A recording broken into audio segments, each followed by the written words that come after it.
자, 오늘 사도행전 강해는 26장 1절에서부터 10절까지 있는 말씀을 가지고 바울이 손을 들어 변명하되 라는 그런 주제로 하나님 말씀 듣도록 하겠습니다. 영어로는 Paul motioned with his hand and began his defense 라고 이렇게 제목을 정했습니다. 우리 하나님 말씀 같이 볼게요. 제가 한 절 읽고 여러분도 한 절 읽고 같이 교독하겠습니다. 마지막 10절은 우리 함께 봉독합니다. 아그리빠가 바울더러 이르되 너를 위하여 말하기를 내게 허락하노라 하니 이에 바울이 손을 들어 변명하되 아그리빠 왕이여 유대인이 모든 송사하는 일을 오늘 당신 앞에서 변명하게 된 것을 다행히 여기옵나이다. 특히 당신이 유대인의 모든 풍속과 문제를 아심이니이다. 그러므로 내 말을 너그러이 들으시기를 바라옵나이다. 내가 처음부터 내 민족 중에와 예루살렘에서 젊었을 때 생활한 상태를 유대인이 다 아는 바라.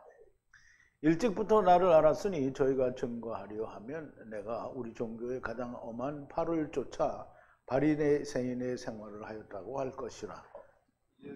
여기 서서 신문을 받는 것은 하나님이 우리 주상에게 약속하신 것을 바라는 까닭이니 이 약속은 우리 12지파가 밤낮으로 간절히 하나님을 받들어 섬김으로 얻기를 바라는 바인데 아그리빠 왕이여 이 소망을 인하여 내가 유대인들에게 송사를 받는 것이니이다. 당신들은 하나님이 죽은 사람 다시 살리심을 어찌하여 못 믿을 것으로 여기나이까? 나도 나사렛 예수의 이름을 대적하여 범사를 행하여야 될 줄 스스로 생각하고 예루살렘에서 이런 일을 행하여 대제사장들에게서 권세를 얻어가지고 많은 성도들을 옥에 가두며 또 죽일 때에 내가 가편투표를 하였고. 아멘. 우리 잠깐 기도하시겠습니다.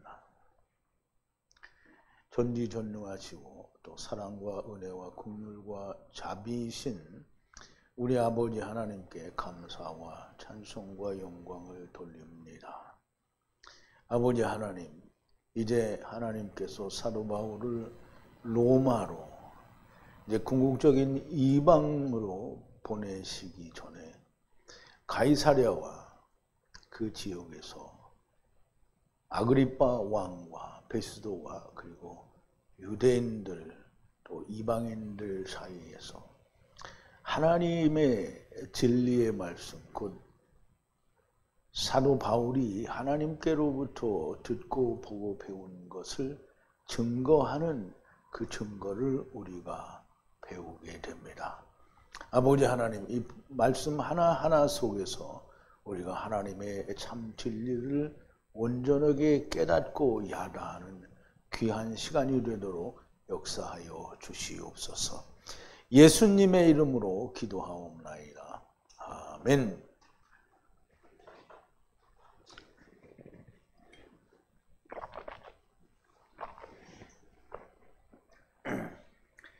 이제 아그리빠 왕이라는 사람은 헤롯 임금, 곧 예수님이 나실 때에 있었던 헤롯 임금의 손주격이 되는 사람입니다. 그러니까 유대인인 것이 너무 많죠. 근데 이 사람은 유대 나라에서 자란 게 아니고 로마의 황실에서 자랐습니다.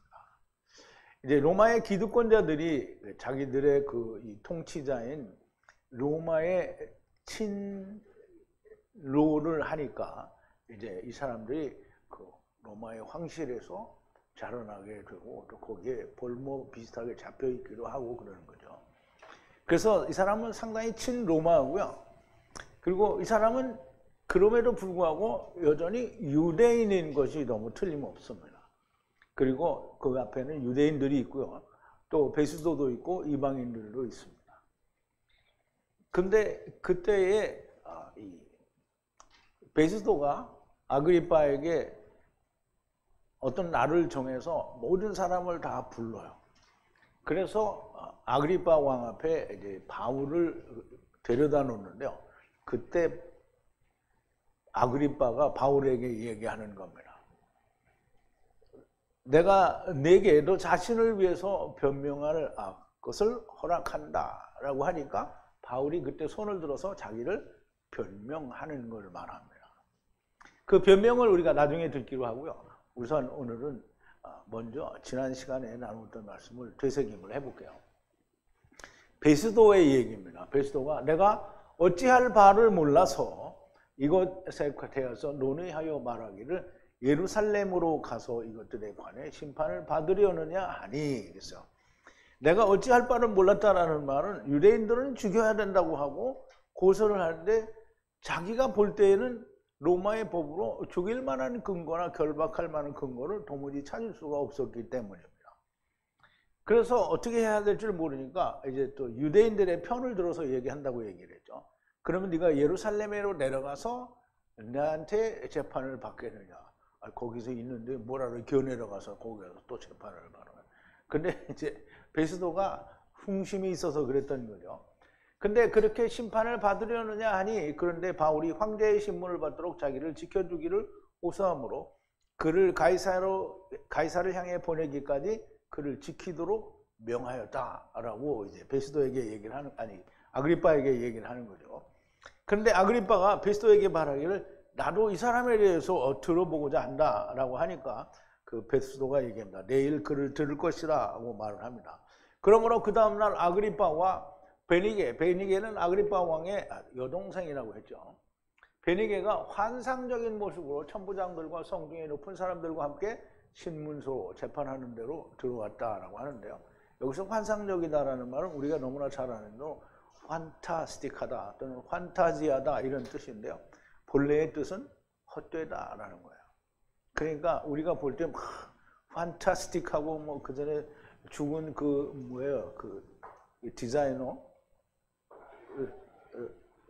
뭐 하여간 그런 사람이 있다 하고요. 앙드레 그 사람 밤낮 뭐 판타스틱하다 그러고 뭐 그게 다 허상이라는 거예요. 그러니까 아무것도 아닌 거에다 막 엄청나게 꾸며놔서 막 화려하게 보이는 거를 이게 허상이에요. 판타스틱하다라고 하는 거예요.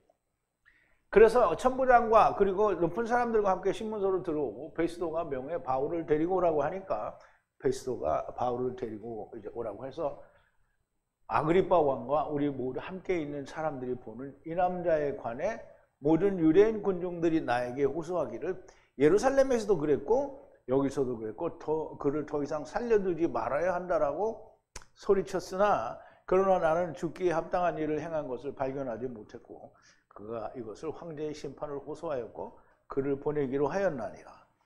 그에 관하여 황제에게 확실한 것을 쓸 것이 없으니 그러므로 당신들 특별히 아그리빠 왕 당신 앞에 그를 세웠나이다. 이 바울이 로마 황제에게 나를 보내달라고 하는데 보내주는데 이제 로마인이 청구를 했으니까 보내주는데 이게 재판을 하라고 보내는데 죄인이잖아요. 근데 죄가 뭐라고 써야 될지 죄가 없는 거예요. 그러니까 황당하죠. 그래서 이게 얘기를 하는 거예요. 어떤 쓸 것을 가지게 될까 조사하려는 겁니다. 나는 그에게 반하는 죄목을 지시하지 아니하고 죄수를 보내는 것은 무리라고 생각하기 때문이라고 말을 합니다. 죄수라고 가이사 법정에 보내는데 무슨 죄를 범했는지 그 죄를 명시하지 않는 것은 죄수를 받는 법정에서는 황당한 일이 될 것이기 때문입니다. 다시 바울의 변명이 시작이 됩니다. 근데 죄의 명목을 찾을지는 잘 몰라요. 자, 1절인데요. 그런데 아그리빠가 바울에게 말하되 너에게 너 자신을 위해 말하는 것을 허락하노라 하니 그때 바울이 그 손을 펼쳐서 변호하되 그랬어요. 뭐 여기는 그렇게 특별한 내용이라기보다는 아그리빠가 이제 바울을 데려왔으니까 그럼 이제 너 자신을 위해서 변명해보라 이렇게 얘기하는 건데요. 아그리빠가 바울에게 이제 말을 했어요. 허락하노라 너에게 너 자신을 위해서 말할 수 있도록 허락하노라 그랬어요. 그래서 바울이 자기를 위해서 변호를 했는데요. 손을 내밀었어요. 손을 내밀어서 이제 어떤 형태로 내밀었는지 손을 내밀어서 이제 자기를 변호하기를 시작을 한 거예요. 모두가 모인 자리에서 베스도의 장황한 설명이 끝난 뒤 아그리빠 왕이 바울에게 네가 너 자신을 위해 말하는 것을 내가 허락하노라고 말을 하니까 바울이 그 손을 내밀어 자기를 변호하기를 시작을 하는 거예요. 그래서 바울의 변호의 말이 시작된 거예요. 자, 2절인데요. 유대인 아래 모든 어떤 고소에 관해 아그리빠 왕이요 오늘 나 자신을 당신께 변호하는 것을 다행히 여기나이다 그랬는데요.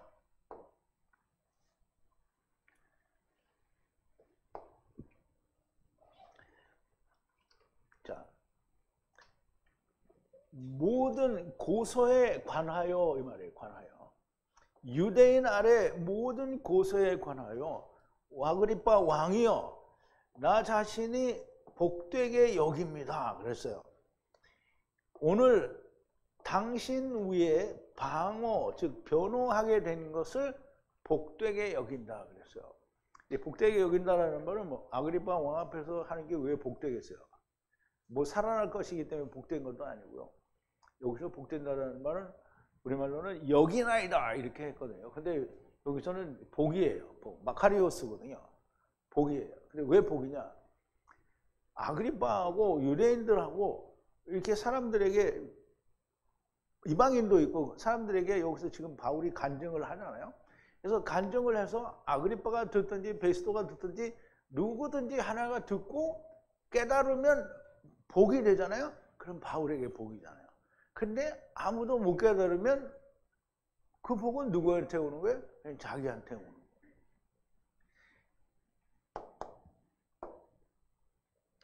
바울은 유대인들에게 예루살렘에서 고소를 당할 때에도 대제사장 아나니아와 공회를 주목하여 보고 당당하게 그들을 책망한 것을 우리가 기억할 수 있습니다. 우리가 이미 봤어요. 여기서도 아그리빠 왕과 그 군중들에 대하여 충분히 알고 말을 하는 겁니다. 거기는 이제 아그리빠 왕이 왔지요. 그럼 총독도 있지요. 그리고 천부장들도 왔지요. 그리고 성중에 높은 사람들이 다 왔어요. 그러니까 그 밑에 그냥 백성들도 엄청 온 거예요. 유대인들도 오고 뭐야 이방인들도 왔을 거란 말이에요. 거기에 하여간 모일 수 있는 사람들은 다 모인 거예요. 그걸 바울이 모를 리가 없는 거잖아요. 그거를 다 마음에 두고 지금 간증을 하는 겁니다. 아그리빠가 헤롯 가문이니 유대인인 것도 알고 거기에 모인 유대인과 군중들에 대해서도 말씀 안에서 어떤 사람들인지 잘 알고 말을 하는 거예요. 이 사람들이 이걸 알아들었으면 좋겠다라는 거죠. 특히 유대의 왕인 아그리빠가 유대인이라는 것을 너무나 잘 알고 당신 앞에서 특별히 변명하는 것에 대해서 복되다고 생각한다는 거예요. 고소자 유대인들도 아그리빠도 복이 되라고 하는 거예요. 그들이 복을 받게 되면 그것이 곧 바울에게 복이 되는 것이기 때문입니다. 자, 3절인데요. 당신이 유대인의 관습과 논쟁을 따라서 모든 것을 가장 잘하는 자이니 그러므로 당신께서는 인내로 나를 경청하시기 바랍니다. 그랬는데요. 뭐 자라기를 로마 황실에서 자랐고 그렇지만 유대인이고 유대인의 왕으로 이게 받은 사람이니까 유대인의 왕이기 때문에 율법에 대해서 잘 압니다. 그래서 사도 바울이 이게 뭐 띄워주는 말일 수도 있긴 있는데요. 가장 잘 아는 전문가가 됐다는 거예요. 너가 그렇다는 거예요. 그래서 너는 유대인의 관습과 그리고 유대인들의 논쟁에 대해서 가장 잘 아는 전문가라는 거예요, 네가. 근데 이제 이게 좀 알랑방구 같은 느낌이 들려. 그러므로 너한테 구하는데 당신의 그 오래 참음으로 나를 들어주기를 바란다는 거예요. 그러니까 유대인이니까 내가 율법에 대해서 얘기할 거니까 지금 되게 길게 얘기할 건데 네가 좀 그걸 참아서 잘 들어달라는 거예요. 그냥 이게 높은 사람이니까 막 이렇게 하는 게 아니라 바울은 다 찔러서 얘기하는 거예요. 너 유대인이지? 그래서 내가 지금 유대인에 관한 얘기를 하는데 길어질 거야. 그러니까 제발 좀 잘 참고 들어주소. 지금 이 얘기를 하는 거예요. 아그리빠 왕이요, 당신은 유대인이시니 유대인의 관습과 논쟁에 대해 가장 잘 아는 전문가이십니다. 그러므로 오래 참으심으로 나의 변호하는 말을 들어주기를 바란다라는 말을 하는 겁니다. 얼마나 효과가 있을지는 잘 모릅니다. 결과는 하나님께서 만드시는 것이고요. 이 사람들 마음에 인생이 허무하며 또 허무하여 모든 것이 허무하다고 생각하는 자에게는 하나님이 복을 주십니다. 자, 4절인데요. 그러므로 내가 내 백성 안에서 행했던 나의 젊은 날의 처음부터 나의 삶의 방법에 대하여 예루살렘 안의 모든 유대인들이 아는 바라. 간증이니까 우선 자기가 어떤 사람이었는지를 얘기해야 되는 거잖아요. 내가 처음부터 나의 사는 방법에 대해서, 젊은 날에 사는 방법에 대해서 처음부터, 여기는 뭐 아르케라고 했는데요. 처음부터, 그러니까 여기서 바울이 나의 처음부터라는 말보다는 이 처음이란 말은 태초부터라는 말이에요. 그러니까 이 세상에 온 처음부터 모든 사람의 사는 방법이 그렇다는 거예요. 나의 백성들 안에서 이루어진 모든 일들, 예루살렘 안에서 이루어진 일들, 유대인들 모두가 다 안다는 거예요. 뭐를 알아요? 바울이 행한 일을, 젊었을 때 어떻게 살았는지를 다 안다는 거예요.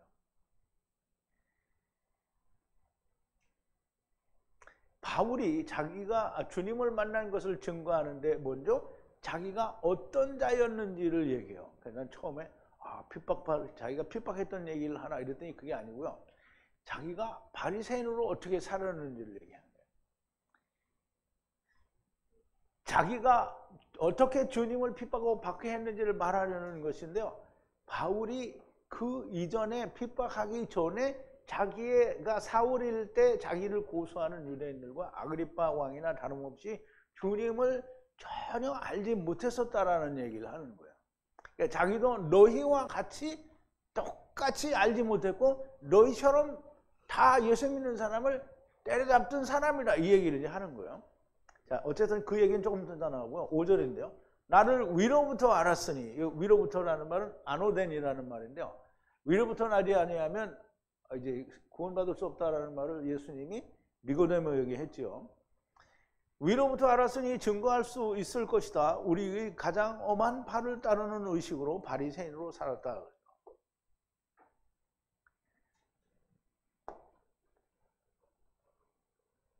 자, 미리 아는데요. 나를 아노된 위로부터 미리 알므로 증거할 수 있을 것이라는 거예요. 가장 엄한 당파, 우리 당파에서 예배로 바리새인으로 살았다는 거예요. 그러면 이제 가장 엄한 문파를 따라서 우리의 예배 의식으로 바리새인으로 살았다는 거예요. 근데 이제 여기서 아노덴이라고 하는 말은 내가 아노덴으로 왔다는 거예요.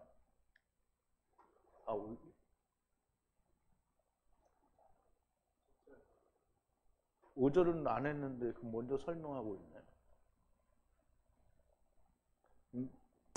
아니, 했나? 지금 본 거죠? 그럼 이제 바울이 나를 위로부터인 걸 알았다는데, 이게 태초부터 알았다라는 말은 바울이 태초라는 얘기가 아니라 바울이 가진 모든, 그리고 유대인들이 가진 모든 것이 태초부터라는 거예요. 그것이 처음부터이고요.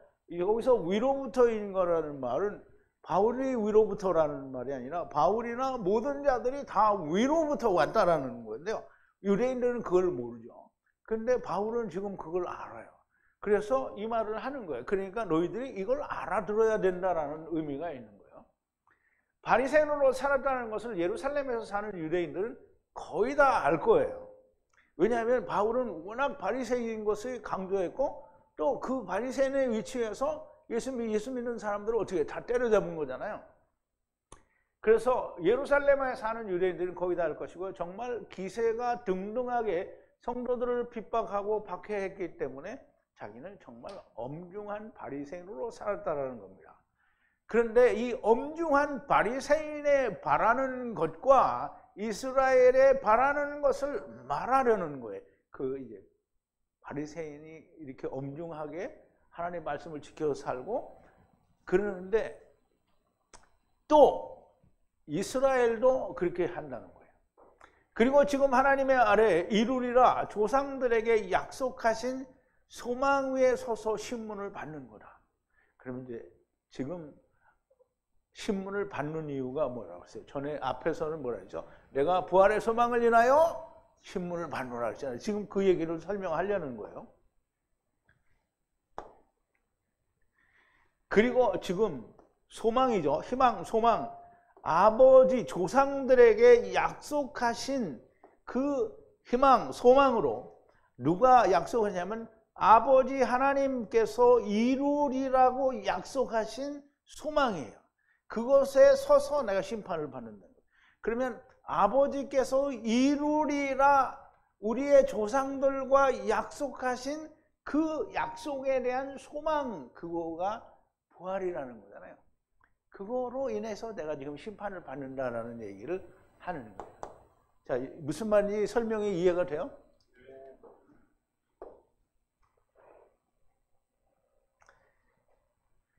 하나님께서 자신의 약속 아래 이루리라 하시고 우리의 조상들에게 약속하신 소망 위에 내가 지금 심판을 받는다는 건데요.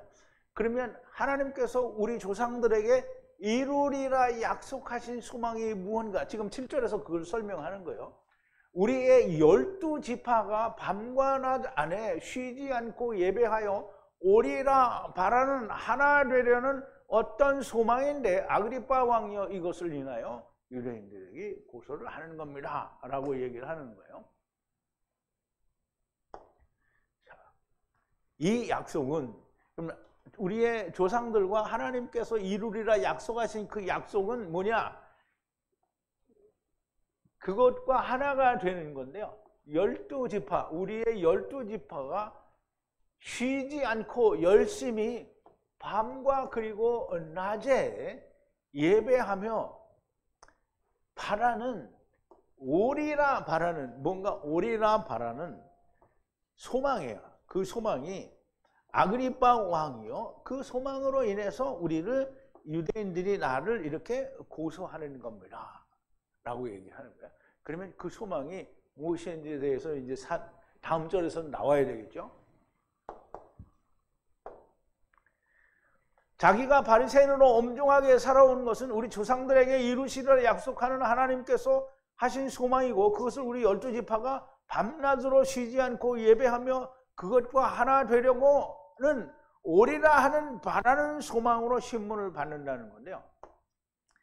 그 소망이 무엇인지는 아직 말하지 않았어요.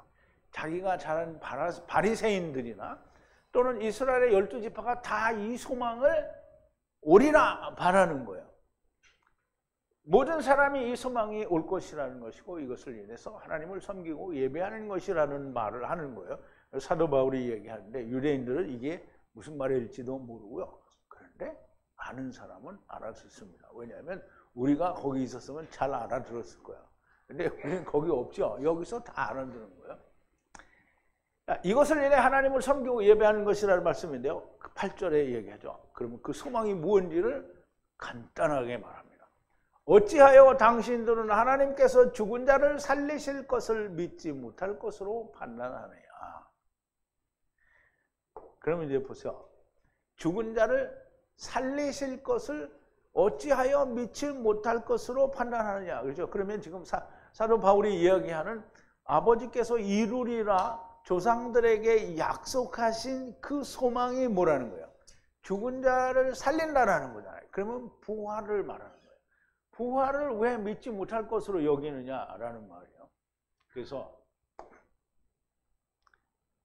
어찌하여 믿지 못할 것으로 판단하느냐, 신앙이 없이 판단하느냐 뭐 이런 말이에요. 믿지 못할 것으로 판단하느냐. 너희들은 당신들은 하나님께서 죽은 자를 살리신다라는 것을 어째서 이 살린다라는 말은 다시 살리는 거예요. 그러니까 부활을 하는 거죠. 그거를 믿지 못할 것으로 여기느냐. 내가 엄중하게 자란 바리새인들이 소망하는 것도 이것이요 이스라엘의 12지파가 바라는 소망이 이것인데 어찌하여 당신들은 하나님께서 죽은 자 가운데서 살리신 부활을 믿지 못할 것으로 여기느냐. 물론 이제 사두개인들은 안 믿죠. 믿지 못할 것으로 판단하느냐는 말을 하는 것이고요. 성경이 곧 하나님께서 부활을 조상들에게 이루어 주시겠다라고 약속하신 것이고요. 그러니까 우리가 하나님의 약속이라는 것 그리고 이스라엘과 바리새인들에게 하나님이 약속하신 이스라엘의 12지파에게 약속하신 것은 부활이 다시 살려준다는 거예요. 그러니까 하나님이 이스라엘에게 무슨 큰 제사장 나라가 되게 하겠다라는 것도 이 부분 안에서 이해가 돼야 되는 거예요. 제사장 나라가 된다니까 뭐 세상의 모든 나라를 막 그냥 두드러 부시고 막 거기서 왕노릇 이게 아니죠. 하나님은 부활을 성경에 얘기했어요. 근데 성경을 통해서 사람들이 죽은 자 가운데서 다시 살아나는 것을 하나님이 말씀하셨다라고 이해하지 않고 다른 것으로 이해를 하고 있으면 성경을 잘 못 보는 거예요. 히브리어로 봤든 헬라어로 봤든 한국말로 봤든 영어로 봤든 한문으로 봤든 이 세상에 어떤 언어로 보았든지 간에 내가 죽어도 주님께서 나를 다시 살리신다라는 부활의 소망을 우리에게 주신 것이고요. 그것을 이사가를 통해서 너 가자고 할 때에도 그 부활을 얘기하셨기 때문에 우리가 온 거라는 거예요. 근데 그 다른 얘기를 하면 아무 소용이 없는 거예요. 하나님과는 상관이 없는 자가 되는 거예요. 하나님의 약속은 정말 많은 말로 설명할 수 있습니다. 그러나 한 마디로 내가 너희를 다시 하나님의 나라로 부르신다는 거예요. 이것을 다른 말로 어두움에서 빛으로 마귀의 권세 아래서 하나님께로 돌아가게 하신다는 거예요. 어두움은 세상이고요. 빛은 하나님의 나라입니다. 자, 우리 이걸 같이 보죠. 사도행전 26장인데요. 바울에게 주님이 나타났어요. 그 얘기를 이제 하는 거예요. 지금 이제 여기는 안 오늘 본문에는 안 나오는데 15절이니까 다음 시간에 나오는 거예요. 내일 나오죠. 그런데 바울이 주님이 나타나시니까 바울이 이게 주님이 뭐랬어요? 사울아 사울아 내가 어찌하여 나를 핍박하느냐라고 하는 거죠. 그랬더니 내가 대답하되 주여 누시니까 주께서 가라사대 나는 네가 핍박하는 예수라. 일어나 네 발로 서라. 내가 네게 나타나는 것은 네가 나를 본 일과 장차 내가 네게 나타날 일로 너를 사안과 증인으로 삼으려 함이니 이스라엘과 이방인들에게서 내가 너를 구원하여 저에게 보내어 그들의 눈을 뜨게 하고 눈이 멀었다는 거죠. 누가? 유대인들과 이방인들이 어두움에서 빛으로 흑암 가운데 있는데 빛으로 사단의 권세 아래서 하나님께로 돌아오게 하고 죄사함과 나를 믿어 거룩해 된 무리 가운데서 기업을 얻게 하려 함이라 하더이다 그랬어요.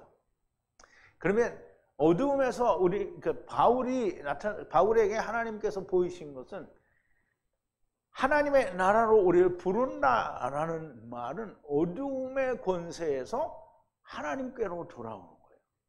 그리고 하나님께로 돌아오게 하신다는 거예요. 어두움은 세상이고 빛은 하나님의 나라입니다. 자, 창세기 1장 1절인데 최초에 하나님이 천지를 창조하시니라 땅이 혼돈하고 공허하며 흑암이 깊음 위에서 흑암이 뭐죠? 호셰크예요. 호셰크가 어디에 있어? 깊음 태홍 위에 있다는 거예요. 하나님의 신은 수면에 운행하시니라 하나님이 가라사대 빛이 있으라 하시며 빛이 있었고. 그럼 보세요. 세상은 어두움이잖아요. 흑암이잖아요. 근데 거기 빛이 있으라 하시며 빛이 있었어요. 그러니까 세상은 어두움이고 빛은 하나님의 나라가 됩니다. 자, 그 빛이 하나님의 보시기에 좋았더라. 하나님이 빛과 어두움을 나누사 빛을 낮이라 칭하시고 어두움을 밤이라 칭하시니라. 저녁이 되며 아침이 되니 이는 첫째 날이라 그랬어요. 그리고 예수님은 하나님의 나라가 됩니다. 마귀의 권세는 세상이고 마귀의 권세는 세상이죠.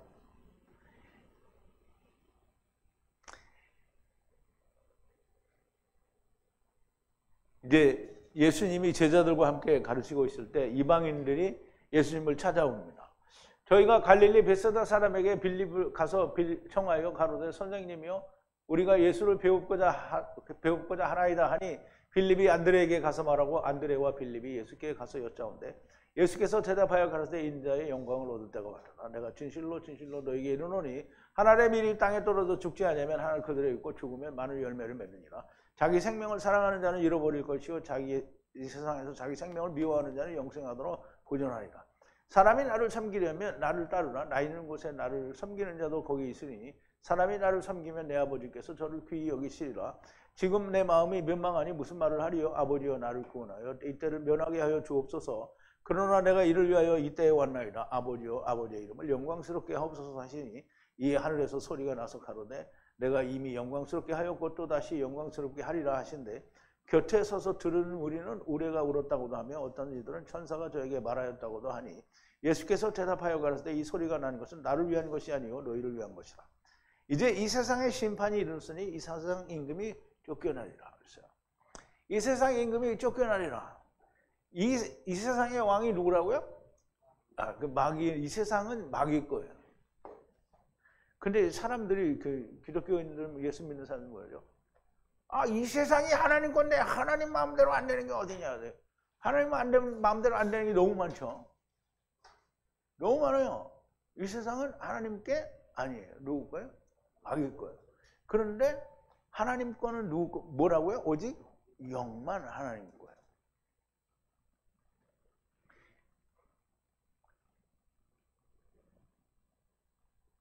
자, 이제 이 세상 임금, 이 세상이 임금에게 놓여 있는 거예요.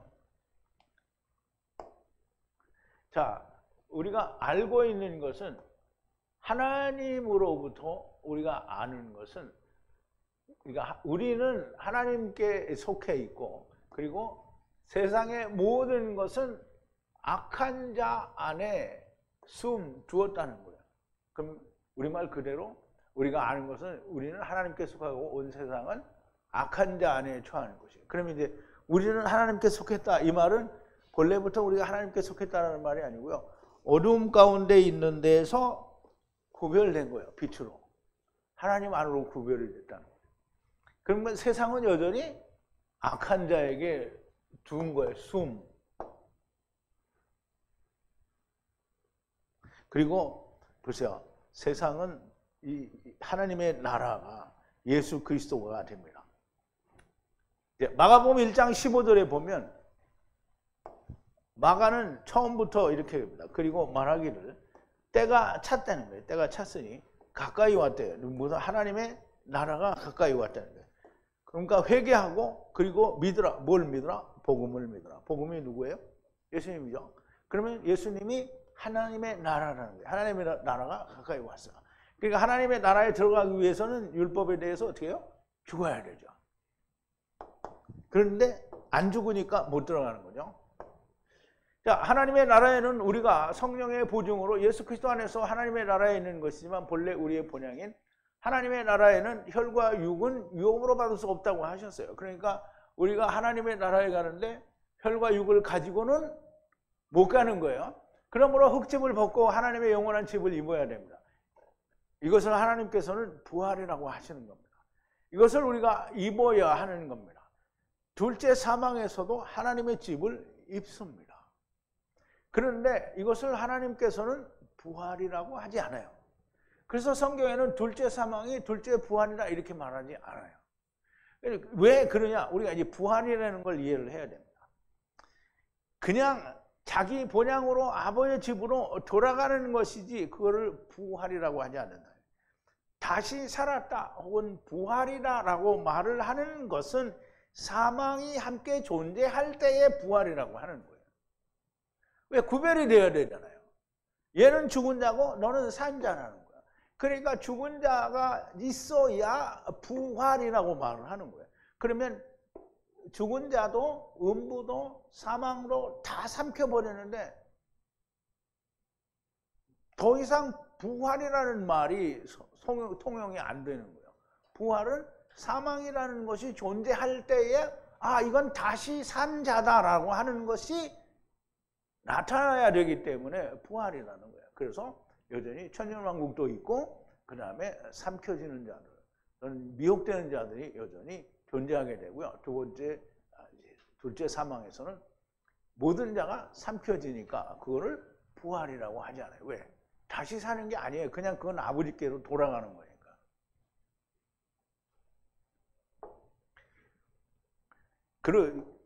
사망이 존재할 때 부활이라고 하는 것이고요. 사망이 삼켜지고 음부도 삼켜지는데 더 이상 부활이라고 말하지 않는 거예요. 부활은 아직 사망과 음부가 존재할 때 부활이라는 것이고요. 사망에 대하여 산자가 필요하기 때문입니다. 사망에 대하여 산자가 필요하기 때문에 부활한 자다라는 말을 하는 거예요. 부활이라는 말은 아무 때나 가져다 붙이면 안 됩니다. 세상에 믿는다는 사람들은 부활을 기념하는데 성경에는 부활을 기념하라는 말이 없습니다. 부활은 주님에게만 일어나는 것이고 사람에게는 아무에게도 아직 일어나지 않았어요. 왜냐하면 천년왕국이 시작이 될 때 부활이 일어나기 때문에 기념을 할 수가 없습니다. 그래서 예수님, 우리가 누군가가 부활을 한 사람이 있으면 기념을 할 수 있죠. 그런데 기념하라고 하지 않았어요. 그 대신 하나님이, 예수님이 뭘 하라고 했냐면 죽으심을 기념하라고 했어요. 그러므로 부활할 것을 믿는다는 것은 우리가 주님과 함께 죽는 것이 믿는 거예요. 이제 부활을 믿는다고 하면서 죽지 않으니까 그거는 죽지 않으면 뭐예요? 믿는 게 아닌 거예요. 주님의 부활을 믿으면 어떻게 해요? 같이 죽어야 됩니다. 혈과 육의 관계를 벗어나서 그게 벗겨지고 하나님과의 영의 관계가 나타나야 죽을 수 있는 거예요. 그렇지 않으면 어떻게 죽지 않아요. 우리가 주님과 함께 죽는 것이고요. 그러므로 죽는 것을 기념하는 겁니다.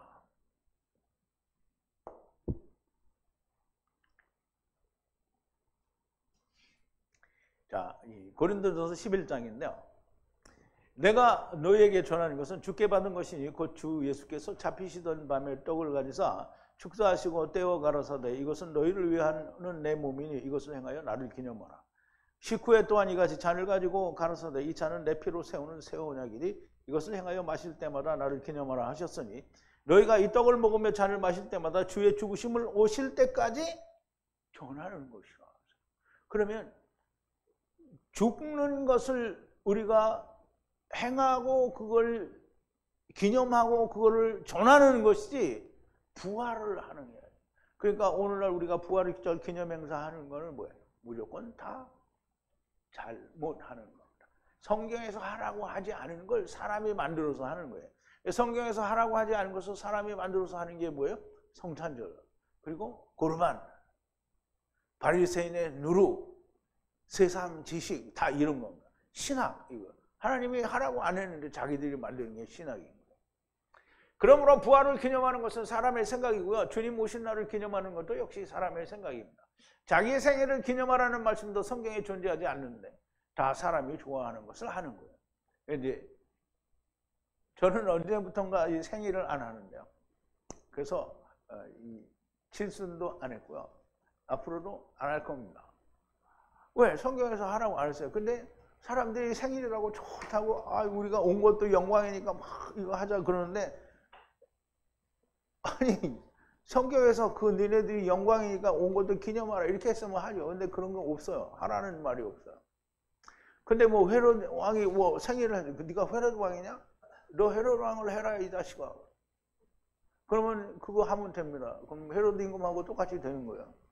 그러면 아브라함이 이삭이 그 젖될 무렵에 뭐 대연을 베풀어. 그게 뭐죠?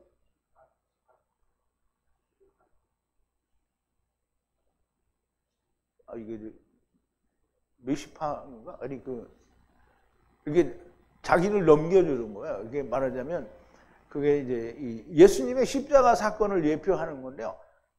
그거를 줄 수 있는 나이가 되었을 때 잔치를 했다는 건데 그 생일 잔치 아니에요. 그러니까 뭐 사람들이 들이다 생일 잔치를 막 해대는 거는 말도 안 되는 거죠. 그러니까 이제 여러분들은 하고 싶으면 하세요. 자기 생일 축하하려면 미역국도 끓여 먹고 생일 케이크도 그냥 넣어 먹고 하세요. 근데 그저 말하면 나 케이크도 좀 얻어 먹게.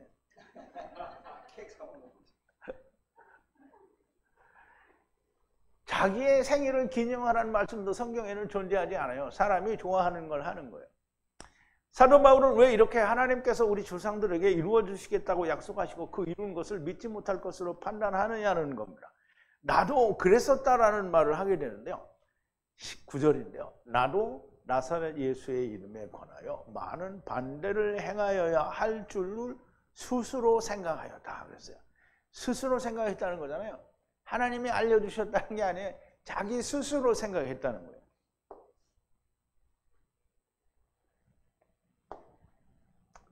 자, 나도 나 자신이 그러므로 생각했다는 거예요. 생각했어요. 나사렛 예수의 이름에 관하여 많은 반대를 행해야 한다라고 그렇게 믿었다는 거예요. 스스로, 자기 스스로. 사도 바울이 자기도 주님을 만나기 전에 당신들과 같이 나사렛 예수의 이름에 대하여 대적하여 할 줄로 생각했다는 것이고, 나도 당신들의 생각과 조금도 다르지 않았는데 얼마나 똑같았냐 하면 이렇게 했다는 거예요. 10절이요. 예루살렘 안에서 이런 것들을 행하여 많은 성도들을 그 대제사장에게 엑소시아를 받아 권세를 받아서 내가 감옥에 가두어 죽일 때 그들에게 투표돌을 던졌다는 거예요.